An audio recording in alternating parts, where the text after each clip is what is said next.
ओम अज्ञानतिमिरान्धस्य जीवं स्वाद्वैतं सावधूतं परिजनसहितं कृष्णचैतन्यदेवं श्रीराधा कृष्णपदान् सहगणललिता श्रीविशाखान्वितांश्च नमो विष्णुपदाय कृष्णपृष्ठाय भूतले श्रीमते भक्तिवेदान्त स्वामिनिति नामिने नमस्ते सरस्वती देवे गौरवाणी प्रचारिणे निर्विशेष शून्यवादी पाश्चात्यदेशतारिणे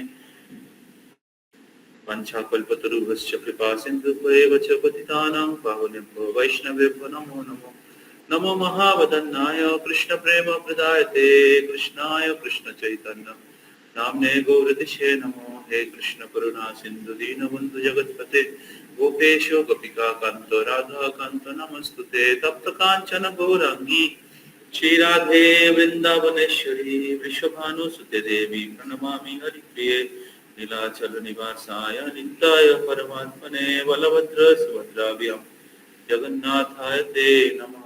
जय श्री कृष्ण चैतन्य प्रभु नित्यानंद श्री अद्वैत गदाधर शिवासादि गौर भक्त वृंद हरे कृष्ण कृष्ण कृष्ण हरे हरे हरे राम राम हरे हरे मुखं करोति वाचालं पंगुं लङ्घयते गिरिं यत्कृपातमहं वन्दे श्रीगुरुं दिनतारिणां परमानन्दमाधवं श्रीचैतन्यईश्वरम्।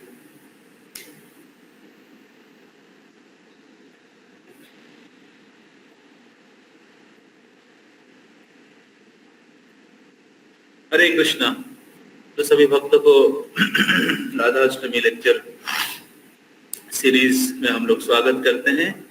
श्रीमती राधा रानी का कृपा और आश्रय प्राप्त करने के लिए हम लोग इस कथा का आयोजन किया है, जिससे हम लोग राधा रानी का आविर्भाव तिथि मनाने के लिए हमारे हृदय को तैयार कर सकते हैं। राधा रानी की कृपा के बिना हम लोग भक्ति में एक इंच भी आगे नहीं बढ़ सकते। तो हमारे आध्यात्मिक जीवन में आगे बढ़ने के लिए आध्यात्मिक शक्ति चाहिए। उस आध्यात्मिक शक्ति प्राप्त होता है बलराम जी और राधा रानी से। तो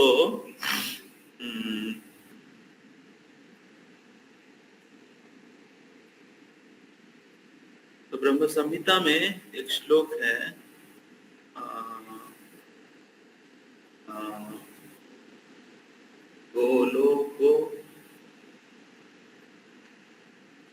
गोलोको एव निवसति अखिलात्म भूतो।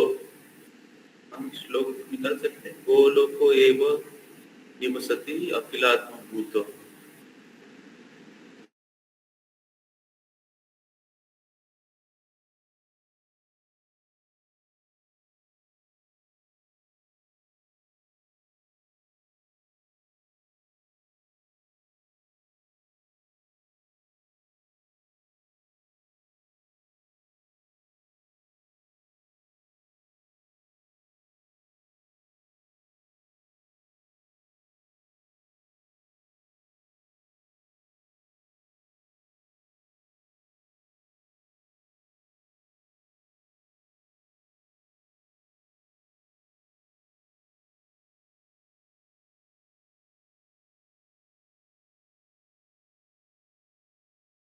आदिनी शक्ति श्रीमती राधा रानी के साथ गोलोक में निवासती,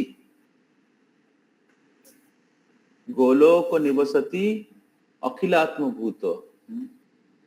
तो जो भगवान सभी जीवात्मा के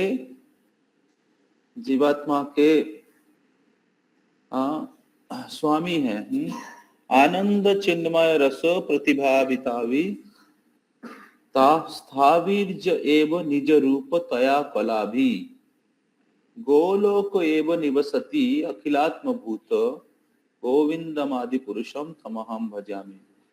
I worship Govinda, the primeval Lord, residing in his own realm, Goloka, with Radha, resembling his own spiritual figure. the embodiment of the ecstatic potency possessed the 64 ecstatic activities in the company of her confidential in in the company of her confidants Sakis, embodiment of the extension of her bodily form permeated and vitalized by his ever blissful spiritual rasa.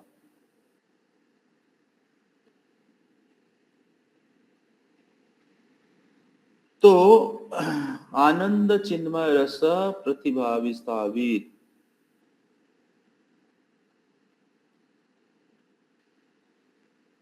स्थावित ज एव निज रूप तया फलाभि।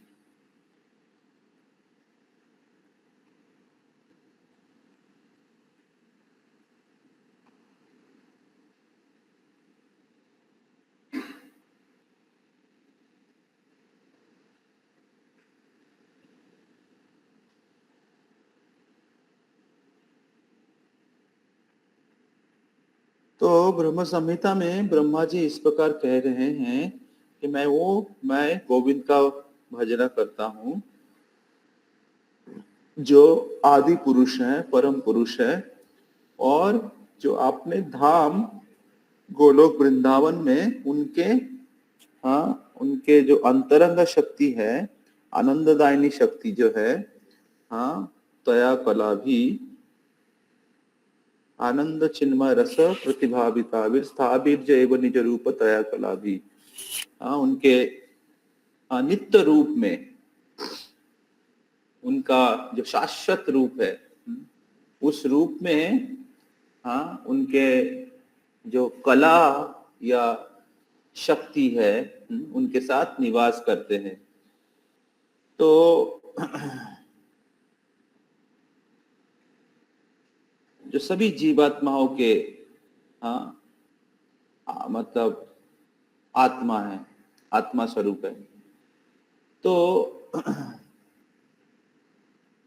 इस प्रकार राधा रानी श्री कृष्ण के आह्लादिनी शक्ति है, और जिनके कृपा के बिना हम लोग आध्यात्मिक जीवन में 1 इंच भी आगे नहीं बढ़ सकते हैं।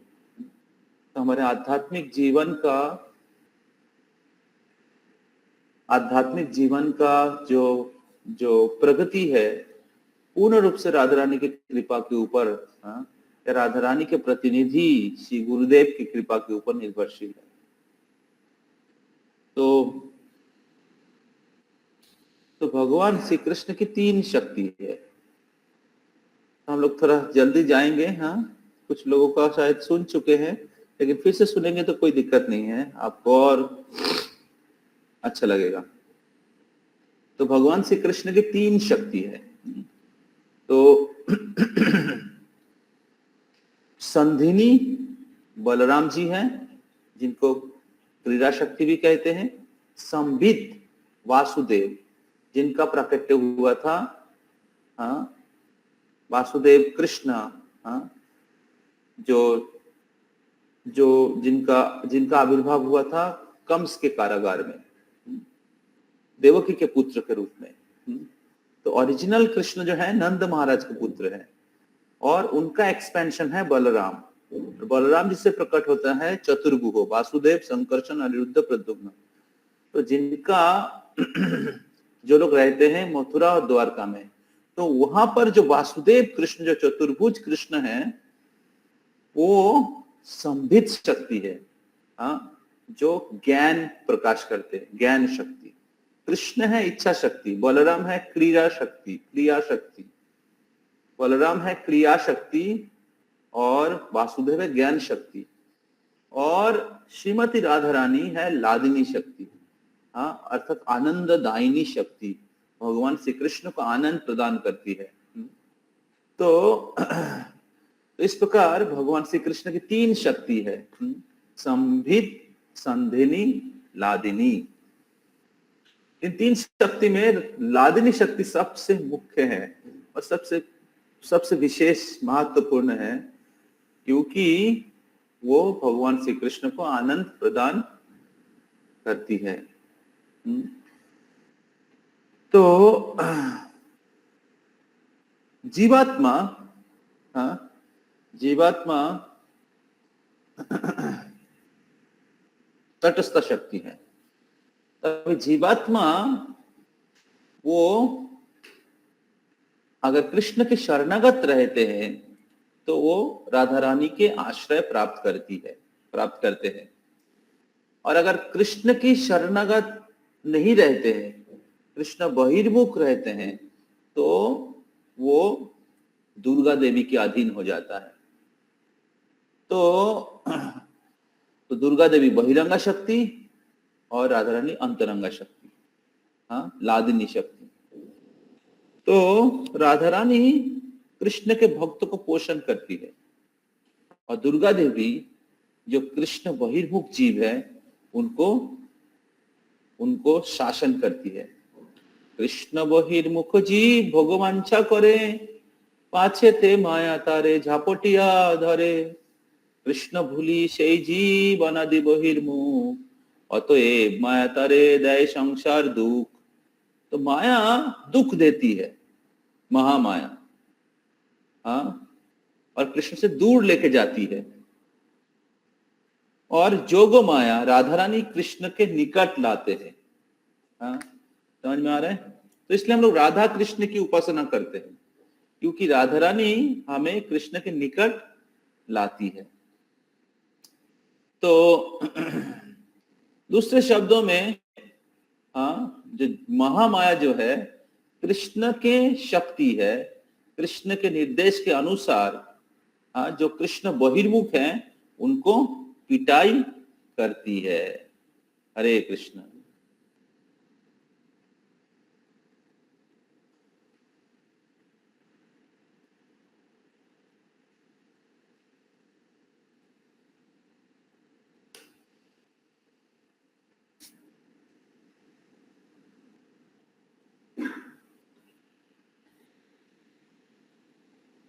तो अभी जीवात्मा के लिए दो ऑप्शन है, कृष्ण या माया। कृष्ण की आशा छोड़ देगा तो माया के अधीन चला जाएगा और माया पिटाई खाना पड़ेगा। तो इसलिए अगर हम लोग कृष्ण की शरण नहीं लेंगे तो माया देवी हमारे पिटाई करेगी त्रिताप क्लेश त्रिशूल के द्वारा। तो अभी बहिरंगा शक्ति जो महामाया है उनका दो फीचर है। बहिरंगा शक्ति भौतिक जगत का परिचालन करती है। तो इधर देखिए फोटो में दिया है महाविष्णु। महाविष्णु जब माया देवी के ऊपर दृष्टिपात करते हैं तब ये सृष्टि शुरू होता है। तो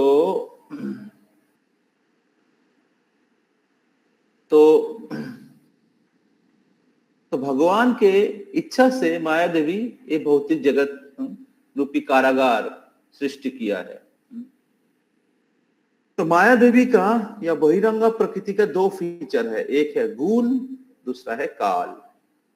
तो हमने गीता में सुना है दैवी हेषा गुणमयी ममो माया दुरत्तया। तो दैवी हेषा गुणमयी, तो जो माया शक्ति है ये गुणमयी। गुणमयी मतलब तीन गुण, सत्य गुण, रजोगुण, तमोगुण। इस तीन गुण के अधीन वो इस भौतिक संसार के सभी जीवात्मा रहते हैं और गुण के अनुसार कार्य करते हैं। जैसे रजोगुण का लक्षण है काम और लोभ, तमोगुण का लक्षण है निद्रा, आलस, और प्रमाद, अज्ञान। तो इस प्रकार अलग अलग गुणों में लोग अलग अलग प्रकार से कार्य करते हैं। और इस प्रकार इस भौतिक संसार में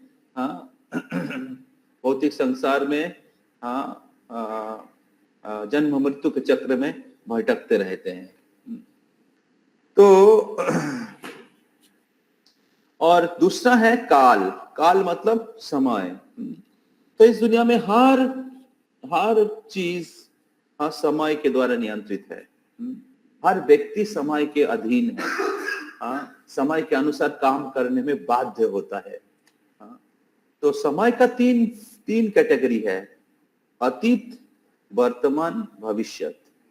तो अतीत के लिए लोग शोक करते हैं, भविष्य के लिए लोग भयभीत रहते हैं, और वर्तमान में उनके पास जो भी है उसके प्रति वो आसक्त रहते हैं, शोक, मोह, भय। तो हर व्यक्ति इस समय के द्वारा प्रभावित होके इस अतीत, वर्तमान, भय या शोक, मोह, भय के द्वारा प्रभावित रहते हैं। तो इस प्रकार जो भी व्यक्ति इस भौतिक संसार में है वो काल के द्वारा नियंत्रित है। तो कृष्ण कहते कालोस्मि, मैं काल हूं। अर्थात जो कृष्ण को स्वीकार नहीं करता है उनको इस भौतिक जगत में आना पड़ता है, और भौतिक जगत में कृष्ण अदृश्य रूप में वर्तमान रहते हैं काल के द्वारा। तो इस प्रकार भौतिक संसार में जो भी लोग रहते हैं, भौतिक संसार में जो भी लोग रहते हैं, इस काल और गुण के द्वारा जो भी कार्यकलाप होता है, काल, समय के द्वारा और 3 गुण के द्वारा प्रभावित होता है। जैसे रजोगुण का लक्षण है काम और लोभ, तो सभी व्यक्ति लोभी है, भौतिक वस्तु प्राप्त करने के लिए लालायित है, और सभी कार्य के पीछे उनके अपना इंद्रिय भोग की इच्छा रहता है। तो इसलिए भौतिक जगत में प्रेम नहीं होता है, काम रहता है। तो लेकिन आध्यात्मिक जगत जो है या भगवान के अंतरंग शक्ति जो है या आध्यात्मिक जगत जो है वो काल और गुण के परे है। तो भौतिक जगत जो है काल के द्वारा नियंत्रित है, क्योंकि भौतिक जगत जो अनित्य है, लेकिन आध्यात्मिक जगत नित्य है। আধ্যাত্মিক জগৎ হচ্ছে নিত্য, সেখানে কালের প্রভাব নেই, সেখানে সময়ের প্রভাব নেই। আধ্যাত্মিক জগতে সবকিছু বর্তমান, জড় জগতে পাস্ট, প্রেজেন্ট আর ফিউচার আছে, কিন্তু আধ্যাত্মিক জগতে অতীত, বর্তমান, ভবিষ্যৎ নেই। आध्यात्मिक जगत सब कुछ वर्तमान। समझ में आ रहा है? तो ब्रह्म संहिता में बताया गया है, ब्रह्मा जी बोल रहे हैं, न तत्रापि समय, जहां पर समय का कोई प्रभाव नहीं है, सब कुछ वर्तमान। यहाँ पर वर्तमान बहुत एक फ्रैक्शन ऑफ मोमेंट, लेकिन आध्यात्मिक मतलब भौतिक जगत में सब कुछ अतीत और भविष्य ये बड़ा है। वर्तमान बहुत कम समय के लिए है, लेकिन आध्यात्मिक जगत में अतीत और भविष्य नहीं रहता है, सब कुछ वर्तमान है। वहां पर कोई बूढ़ा नहीं होता है, वहां पर कोई किसी का मृत्यु नहीं होता है, सच्चिदानंद, सब कुछ सत मतलब नित्य है। तो इसलिए कोई भय नहीं होता है, कोई शोक नहीं होता है, तो सब कुछ आनंदमय है आध्यात्मिक जगत। तो और दूसरा है आध्यात्मिक जगत 3 गुण के परे है। भौतिक जगत तमोगुण, रजोगुण, सत्वगुण, लेकिन भौतिक जगत का सत्वगुण भी कभी भी शुद्ध नहीं रहता है। सत्वगुण भी रजोगुण, तमोगुण के द्वारा प्रभावित रहता है।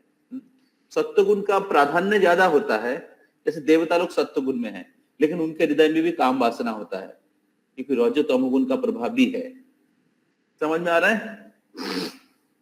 तो इसलिए भौतिक जगत का जो सत्वगुण है वो भी कंटामिनेटेड है, वो भी दोष है। तो इस प्रकार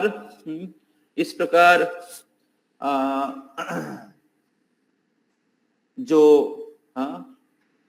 तमोगुण, रजोगुण, सत्वगुण 3 गुण के द्वारा होता है, लेकिन आध्यात्मिक जगत जो है विशुद्ध सत्व है। थोड़ा म्यूट रखिए। आध्यात्मिक जगत जो है विशुद्ध सत्व है।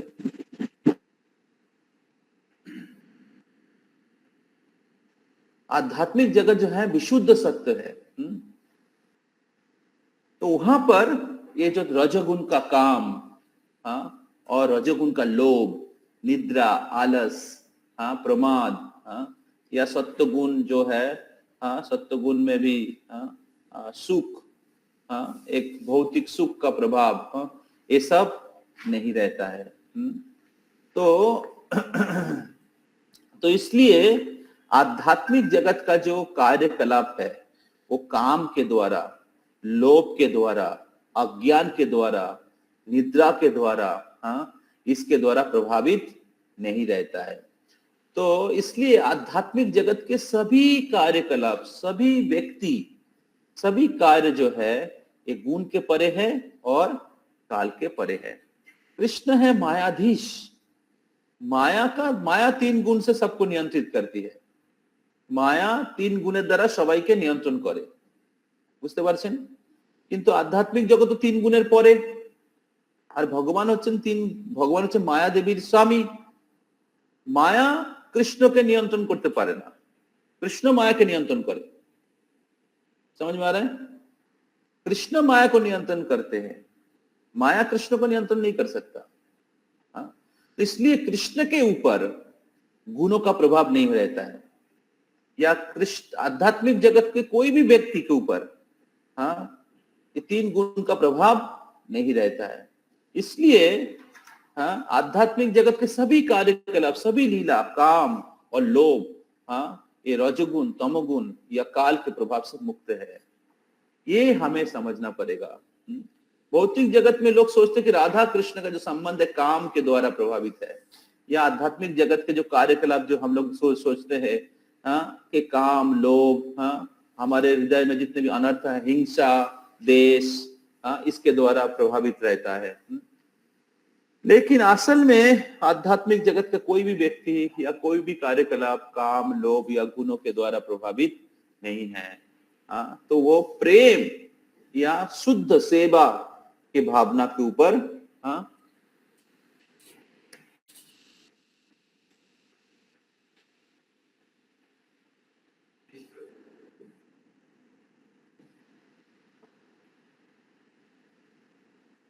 तो भौतिक जगत में सब कुछ काम के द्वारा प्रभावित है, आध्यात्मिक जगत में सब कुछ प्रेम के द्वारा प्रभावित है। भौतिक जगत में सब कुछ भौतिक जगत में सब कुछ 3 गुणों के द्वारा प्रभावित है, सत्य, रजो, तमोगुण। आध्यात्मिक जगत में सब कुछ सत, चिद, आनंदमय, अतः संबित, संधिनी, लादिनी, इस 3 गुणों के द्वारा प्रभावित है। तो इसलिए कि जो लोग सोचते हैं कि राधा कृष्ण की लीला काम के द्वारा हुआ है, राधा कृष्ण का जो संबंध है, क्योंकि हमारे हृदय में काम है, इसलिए हम राधा कृष्ण की लीला को काम, रास लीला या वस्त्र हरण लीला या अलग अलग लीला जो है राधा कृष्ण के, तो क्योंकि इस दुनिया में सब व्यक्ति स्त्री पुरुष के आकर्षण के द्वारा प्रभावित है, जो रजोगुण के द्वारा उत्पन्न होता है, काम के द्वारा उत्पन्न होता है। राधा कृष्ण की लीला, राधा कृष्ण के संबंध जो है काम के द्वारा अनुष्ठित नहीं होता है। कृष्ण सच्चिदानंदमय विग्रह है, उनकी लादिनी शक्ति राधा रानी उनकी प्रेम के पराकाष्ठा है, प्रेम के मूर्तिमती स्वरूप है। तो इसलिए राधा रानी प्रेम का मूर्ति है और कृष्ण उनके स्वामी है। तो इसलिए ये समझना जरूरी है। तो जब तक हम लोग काम और प्रेम में क्या अंतर है, ये अगर हम लोग समझ में नहीं आएगा, तब तक हम लोग राधा कृष्ण के लीला को समझ नहीं पाएंगे या राधा कृष्ण की लीला को मिसअंडरस्टैंड करेंगे। तो चैतन्य महाप्रभु इसके बारे में बताया गया है, आत्मेंद्रिय प्रीतिवांछा तारे कहे काम, कृष्णेंद्रिय प्रीति इच्छा धरे प्रेमो नाम। तो आत्मेंद्रिय प्रीति इच्छा, अपने इंद्रियों की संतुष्टि की इच्छा जो है इसको कहते काम। तो इस दुनिया में हर व्यक्ति इस काम के द्वारा, सब लोग अपने इंद्रियों की संतुष्टि के लिए सोच रहे हैं। आप मेरा इंद्रिय की संतुष्टि, मेरे बेटा का, मेरा बेटी का, मेरा पति का, मेरा घर का, मेरा देश का, ये सब काम है, अलग अलग प्रकार के काम हैं। अपना, मैं और मेरा, शरीर के साथ जो जुड़ा हुआ है। लेकिन आध्यात्मिक जगत में सब लोग कृष्ण की संतुष्टि के लिए सोचते हैं। किस प्रकार कृष्ण को कृष्ण की प्रतिविधान हो, तो कृष्ण की सेवा हो, कृष्ण के भक्तों की सेवा हो। तो इस प्रकार आध्यात्मिक जगत में सब कोई कृष्ण की संतुष्टि के लिए। तो तो उसमें से प्रधान है श्रीमती राधा रानी।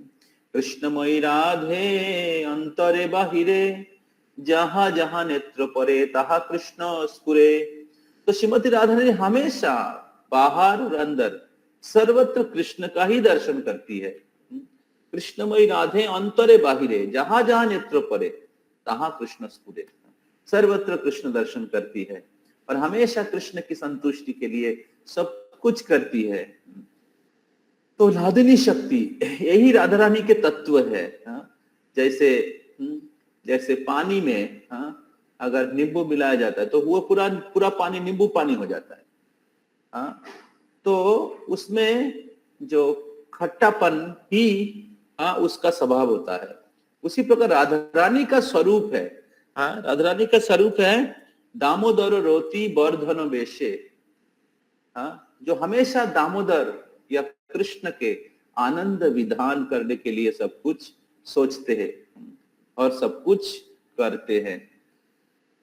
तो आत्मेंद्र प्रीतिवांछा तारे बोले काम, कृष्णेंद्र प्रीति इच्छा। कृष्ण की संतुष्टि के लिए जो इच्छा है उसको प्रेम कहते हैं। तो इसलिए काम और प्रेम में बहुत फर्क है। अतएव काम प्रेमे बहुत अंतर, काम अंधतमो प्रेम उज्जवल भास्कर। तो काम अंधो अज्ञान के द्वारा होता है, शरीर के स्तर पर होता है। अंधो तमो तमोगुण के द्वारा होता है। प्रेम उज्जवल, मतलब दिव्य है, भास्कर शुद्ध है। तो इस प्रकार काम और प्रेम में बहुत फर्क है।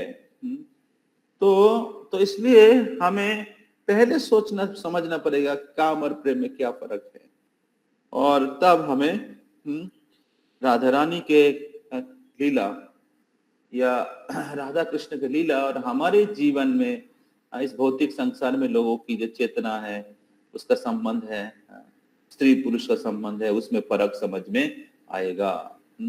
तो राधा रानी कृष्ण के प्रेम का मूर्ति है। कृष्ण को आनंददायिनी शक्ति है। तो चैतन्य चरितामृत में चैतन्य महाप्रभु के प्रणाम मंत्र के बारे में बोलते हुए रूप गोस्वामी पाद बता रहे हैं। यहाँ पर श्लोक है, राधा कृष्ण प्रणय विकृतिर आह्लादिनी शक्तिरस्मात् एकात्मन भुवि पुरा देह भेदम गतो तो चैतनाख्यम प्रकटमधुना तद्दयं चैकमाप्तम् राधा भावदूति सुबलितम नौमि कृष्ण स्वरूपम। तो राधा कृष्ण प्रणय विकृति, तो राधा रानी भगवान श्री कृष्ण की प्रणय विकृति है, उनके प्रेम का मूर्ति है राधा रानी। एकात्मनो, वो एक ही आत्मा है।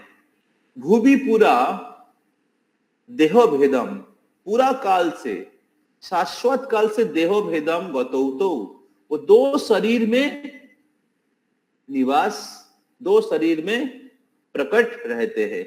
हालांकि वो एक आत्मा न, हालांकि वो एक आत्मा है लेकिन दो शरीर में प्रकट रहते हैं चिरकाल से, नित्य काल से। राधा रानी कृष्ण के प्रणय का मूर्ति है, प्रेम का मूर्ति है। हालांकि वो एक ही आत्मा है लेकिन नित्य काल से वो देहो भेदम, दो शरीर में निवास करते हैं। फिर कहा जा रहा है, चैतनाख्यम प्रकट मधुना तद्दयाम चैतनाख्याम। लेकिन अधुना मतलब अभी अभी, चैतनाख्यम प्रकट मधुना, अभी वो फिर से तद्दयाम, वो दो जन फिर अलग हो गए, एक हो गया है। दो शरीर में निवास करते हैं लेकिन अधुना अभी वो लोग फिर से एक होकर चैतनाख्यम प्रकट मधुना, चैतन्य महाप्रभु के रूप में प्रकट हुए हैं।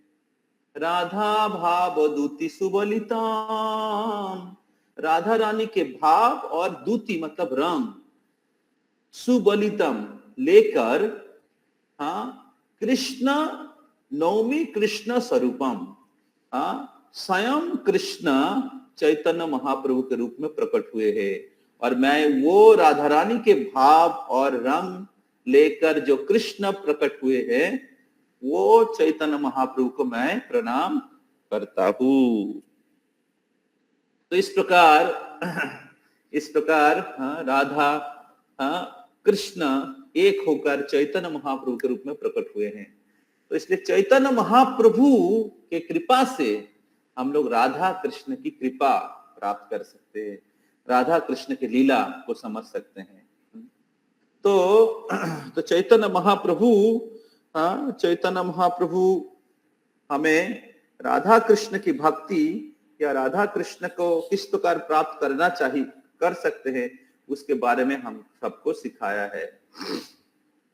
तो शुद्ध भक्ति के 64 अंग है, उसमें से मुख्य है 5। तो और कहाँ पर है मुख्य 5, कहाँ पर मुख्य 9 बताया गया है। तो चैतन्य महाप्रभु इस जो भक्ति हमें शिक्षा दिया है, उसको अगर हम लोग पालन करेंगे तो हम लोग प्रेम तक पहुंच सकते हैं। तो प्रेम का 9 स्टेज है। राधा कृष्ण के प्रेम तक पहुंच सकते हैं। तो प्रेम का 9 स्टेज है। आपने सुना है, श्रद्धा, साधु संग, भजन क्रिया, अनर्थ निवृत्ति, निष्ठा, रुचि, आसक्ति, भाव, प्रेम। तो अभी प्रेम, हमारा लक्ष्य है प्रेम। तो अभी प्रेम के ऊपर 6 स्टेज है। प्रेम के ऊपर 6 स्टेज है। तो वहां पर बताया गया है प्रेम में मान, प्रणय,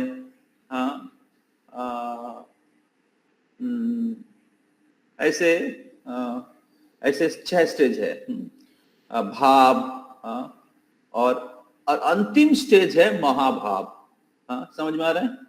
तो प्रेम तक 9 स्टेज है, प्रेम के ऊपर 6 स्टेज है, और सबसे हाईएस्ट स्टेज है महाभाव। अभी जो महाभाव है, ये केवल राधा रानी के पास ही है। महाभाव में एक भाव है मादनाक्ष भाव, जो के सबसे प्रेम के घनीभूत स्तर है।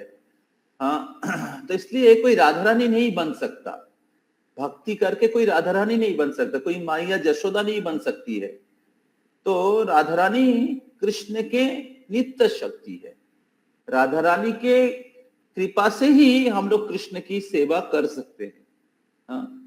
तो इसलिए हम लोग राधा रानी का आश्रय, हमें राधा रानी के सखियों का, राधा रानी के दासियों का दासी बनना हमारे जीवन का लक्ष्य है। तो यहाँ पर सभी भक्त लोग राधा रानी की कृपा प्राप्त करना चाहते हैं। ब्रह्मा जी, शिव जी, नारद मुनि, इवन कृष्ण भी राधा रानी का कृपा प्राप्त करना चाहते हैं, क्योंकि राधा रानी का भक्ति जो है कृष्ण को भी नियंत्रण में ला देते हैं। कृष्ण मदन मोहन है, राधा रानी मदन मोहन मोहिनी है। कृष्ण सर्वाकर्षक है, लेकिन राधा रानी उनके भक्ति के द्वारा कृष्ण को भी नियंत्रित कर देती है। तो इसलिए कृष्ण भी राधा रानी कृष्ण से भी ऊपर है। तो ये आध्यात्मिक जगत का भाव है। तत्व है कृष्ण शक्तिमान, राधा रानी उनकी शक्ति है, लेकिन शक्तिमान भगवान उनकी शक्ति, लादिनी शक्ति के अधीन में आ जाते हैं। तो यहाँ पर बताया गया है, महाभाव स्वरूपिणी राधा ठाकुरानी, सर्वगुण खोनी कृष्ण कांता शिरोमणि। राधा महाभाव शिरोमणि स्वरूपिणी राधा ठाकुरानी। तो राधा ठाकुरानी महाभाव शिरोमणि। तो सर्वगुण खोनी कृष्ण कांता शिरोमणि, सारे सभी गुणों के खनी हैं। और कृष्ण कांता शिरोमणि, हाँ, कृष्ण के जो कांता हैं, मतलब कृष्ण के जो पत्नियां हैं, उसमें शिरोमणि है राधा ठाकुरानी। तो कृष्ण जब द्वारका में आते हैं, राधा रानी वसुदेव बन जाते हैं कृष्ण, और राधा रानी सत्यभामा। कृष्ण जब अयोध्या में आते हैं रामचंद्र के रूप में, राधा रानी सीता मैया के रूप में प्रकट होती है। और कृष्ण वैकुंठ में नारायण के रूप में आते हैं, राधा रानी वैकुंठ में लक्ष्मी के रूप में आती है। तो राधा रानी से लक्ष्मी जी आई है, लक्ष्मी जी से राधा रानी नहीं आई है। राधा रानी सभी लक्ष्मियों का स्रोत है। इस दुनिया में सब लक्ष्मी नारायण की पूजा करते, लक्ष्मी नारायण को सम्मान करते हैं, लेकिन वो लोग सोचते राधा कृष्ण के लीला जो है ये काम के द्वारा हुआ है। समझ में आ रहा है? जहां पर नारायण कृष्ण से आते हैं और लक्ष्मियां राधा रानी से आती है। राधा कृष्ण की पूजा करने से सभी लक्ष्मी नारायण की पूजा हो जाता है। लेकिन इस दुनिया में लोग राधा कृष्ण के तत्व को नहीं जानते हैं और अज्ञान के कारण राधा कृष्ण के बारे में निंदा करते हैं। इवन हिंदू लोगों को पता नहीं है। तो इसलिए हमें समझना है कि ऐश्वर्य भाव में वैकुंठ में राधा लक्ष्मी नारायण रहते हैं, लेकिन वही राधा कृष्ण, वही लक्ष्मी नारायण गोलोक में उनका असली घर है। गोलोक वो निवसति अखिलात्म भूतो। थोड़ी देर पहले हम लोग चर्चा कर रहे थे ब्रह्म संहिता से। ब्रह्म संहिता में यह भी बताया गया है, ब्रह्म संहिता में यह भी बताया गया है कि चिंतामणि प्रकरक सद्मसु कल्प वृक्षो लक्षावितेषु सुरभीर विपालयन्तम लक्ष्मी सहस्र शत संभ्रम सेव्यमानम। लक्ष्मी सहस्र शत संभ्रम सेव्यमानम। तो लक्ष्मी सहस्र शत संभ्रम सेव्यमानम, शतो सहस्र लक्ष्मी देवी संभ्रम के साथ सेवा करती है। कहां पर? ना चिंतामणि प्रकर सद्मसु कल्प वृक्ष। चिंतामणि जहां पर भूमि चिंतामणि है और वृक्ष जो है कल्प वृक्ष है। चिंतामणि प्रकर सद्मसु कल्प वृक्ष लक्षावृतेषु सुरभीर विपालयन्तम। और जहां पर कृष्ण भगवान क्या करते हैं? सुरभि गाय, लाख सुरभि गाय का पालन करते हैं। और लक्ष्मी सहस्र शत संभ्रम सेव्यमानम। तो लक्ष्मी शत सहस्र सेव्यमानम, और लक्ष्मी देवी सहस्र शतो लक्ष्मी देवी जहां पर सेवा करते हैं। अभी वैकुंठ में तो एक ही लक्ष्मी है, तो फिर और लक्ष्मी कहां होगा? द्वारका में कृष्ण की पत्नियां, वो लक्ष्मी हो सकती है। लेकिन यहां पर ब्रह्म संहिता में ब्रह्मा जी इस श्लोक कहा के लिए वर्णन कर रहे हैं? कोई बता सकता है? इस श्लोक में ये जो श्लोक बताया गया है, चिंतामणि प्रकर सद्मसु कल्प वृक्ष लक्षावितेषु सुरभीर विपालयन्तम, जहां पर शतो सहस्रो सुरभि गाय का पालन करते हैं। तो शतो सहस्र सुरभि गाय कहां पर होता है? द्वारका में? प्रभु जी वृंदावन में। तो द्वारका में कृष्ण गाय नहीं चराते हैं और वैकुंठ में भी नारायण गाय नहीं चराते हैं। तो गाय चराते वृंदावन में। तो फिर ये जो लक्ष्मी सहस्र शतो संभ्रम सेव्यमानम, ये शतो सहस्र लक्ष्मी देवी जो है ये कहां के लिए बताया गया है? वृंदावन के लिए। वृंदावन गोपीदेव के बोला है। समझ अच्छे समझ में आ रहा है? तो वृंदावन के जो गोपियां है वो लक्ष्मी है। समझ में आ रहा है? तो किसी जगह में कृष्ण को विष्णु कहा गया है। श्री कृष्ण विष्णु मधुकैटबारे। तो कृष्ण को विष्णु के विष्णु रूप में बताया गया है और गोपियों को लक्ष्मी बताया गया है।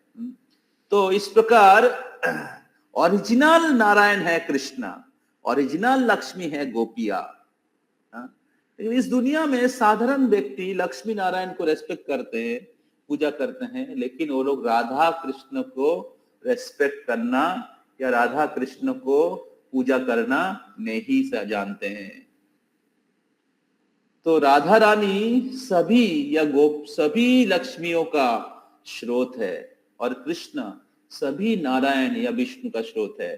इसलिए राधा कृष्ण की पूजा सर्वोत्तम सर्वश्रेष्ठ है। राधा कृष्ण की पूजा करने से सभी लक्ष्मी नारायण की पूजा हो जाता है। समझ में आ रहा है?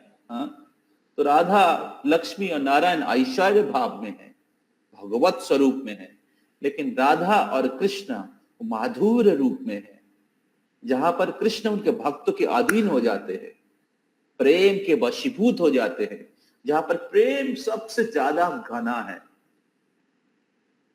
लेकिन वैकुंठ में जो भक्ति है ना, वो ऐश्वर्य मिश्रित है, ज्ञान मिश्र भक्ति है। लेकिन वृंदावन के भक्ति जो है वो परम पवित्र सर्वोत्तम है। तो हम लोग जस्ट 3-4 मिनट में एंड करेंगे। तो सब लोग मेरे साथ हैं, सुन रहे हैं? यस प्रभु जी। हरे कृष्ण प्रभु। हरे कृष्ण प्रभु। आप सबको अच्छा लग रहा है? हरे कृष्ण हरे कृष्ण प्रभु जी। तो श्री चैतन्य महाप्रभु हमें हरे कृष्ण महामंत्र दिया है। हरे मतलब श्रीमती राधा रानी और कृष्ण मतलब जो ब्रजेंद्र नंदन कृष्ण। समझ में आ रहा है? तो ये जो हरे कृष्ण महामंत्र का जो जप है, ये राधा कृष्ण की भक्ति है, राधा कृष्ण की उपासना है। इसको कहते हैं जुगल नाम। हाँ, इसलिए चैतन्य महाप्रभु हमें राधा कृष्ण की अर्थात वृंदावन जाने का हमें जो विधि हम सबको दिया है, ये हमें समझना चाहिए। कुछ लोग जो है कुछ लोग बोलते हैं कि इस्कॉन में विधि भक्ति दिया गया है। वो जो प्रेमानंद बाबा है ना, प्रेमानंद बाबा हमें प्रेम दे रहे हैं, वो राधे राधे जप करने के लिए बोलते हैं। हाँ, तो या वृंदावन में जो बाबा जी हैं, अमुक बाबा तमुक बाबा, ये लोग राधा कृष्ण के प्रेम दी रहे हैं। हाँ, तो इस प्रकार शास्त्र को नहीं समझने के कारण चैतन्य महाप्रभु के दिया हुआ, जो चैतन्य बाबू कौन है? स्वयं कृष्ण है, राधा रानी का भाव लेकर आए हैं। हाँ, शास्त्र में वर्णन किया गया है पहले ही। तो चैतन्य महाप्रभु जो मार्ग दिया है, उससे श्रेष्ठ कोई दे सकता है? उससे प्रामाणिक कोई व्यक्ति हो सकता है? नहीं बोलिए। नहीं। तो इसलिए जब हम लोग सही व्यक्ति या प्रामाणिक स्रोत से नहीं सुन के दूसरे जगह ढूंढते हैं, वो यहां पर ज्यादा मिलेगा, वहां पर ज्यादा मिलेगा, उधर जाते हैं, तब क्या होता है? लोग भटक जाते हैं। समझ में आ रहा है? तो इसलिए यहां पर चैतन्य चरितामृत में वर्णन किया गया है, राधा कृष्ण प्रणय विकृति आह्लादिनी शक्ति रस्मात। राधा रानी कृष्ण के प्रणय की विकृति है, प्रणय के मूर्तिमती प्रकाश है, और वो लोग एक आत्मा है। लेकिन एकात्मा न भूवि पूरा देहो भेदम बतो, तो लेकिन दो शरीर में वर्तमान है, दो शरीर में प्रकट है। चैतनाख्यम प्रकट मधुना, लेकिन अभी तद्वयम, वो दो जन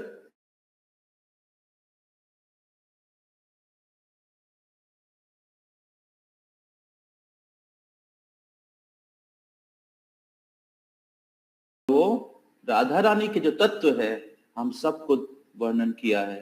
राधा रानी का जो भक्ति, ब्रज के भक्ति, चैतन्य महाप्रभु इस पृथ्वी पर लाया है।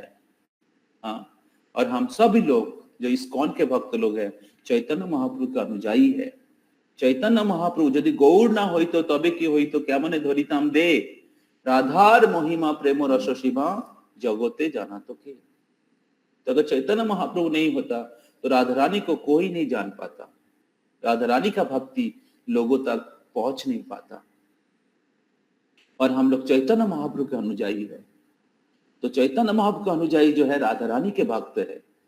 और जो हरे कृष्ण महामंत्र जो है, इसमें हरे जो है श्रीमती राधा रानी है। समझ में आ रहा है?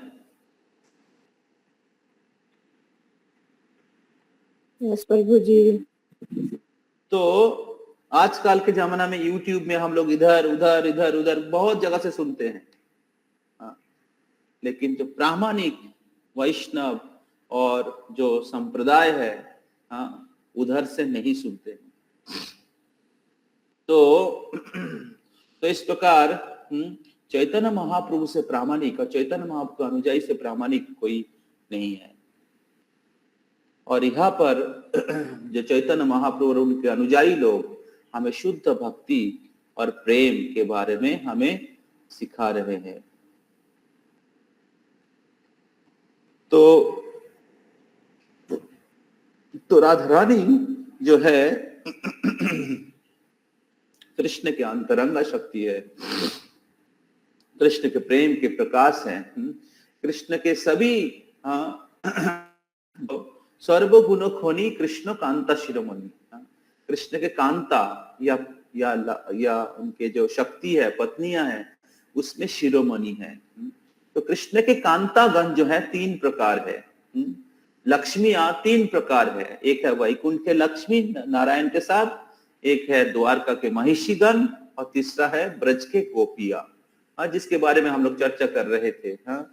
तो लक्ष्मी सहस्र शतसम ब्रह्म सेव्यमानम, और राधा रानी सभी लक्ष्मियों का स्रोत है, सभी गोपियों का स्रोत है। तो श्री कृष्णेर कांतागण त्रिविध प्रकार एक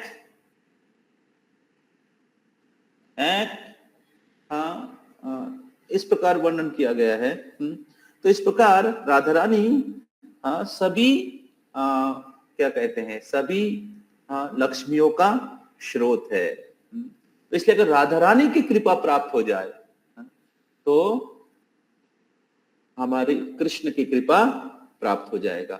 अगर राधा रानी का कृपा प्राप्त हो जाए तो सबका कृपा, कृष्ण की कृपा मिल जाएंगे। तो इसे राधाष्टमी आ रहा है, तो हमें राधा रानी का कृपा प्राप्त करने के लिए हमें चैतन्य महाप्रभु की कृपा हमें प्राप्त करना है। तो चैतन्य महाप्रभु हमें राधा रानी के जो तत्व है हमें वर्णन किया गया है। तो अगर हम लोग चैतन्य महाप्रभु के आश्रय में रह के उनके शिक्षा के अनुसार हम लोग राधा कृष्ण की आश्रय लेते हैं तो हमें राधा कृष्ण की कृपा या राधा रानी की कृपा प्राप्त हो सकता है। तो ये हमें ये जो प्रामाणिक तत्व जो है चैतन्य चरितामृत में पुराण में वर्णन किया गया है वो हमें अच्छे से समझना चाहिए। ठीक है। हरे कृष्ण कृष्ण कृष्ण हरे हरे, हरे राम राम राम हरे हरे।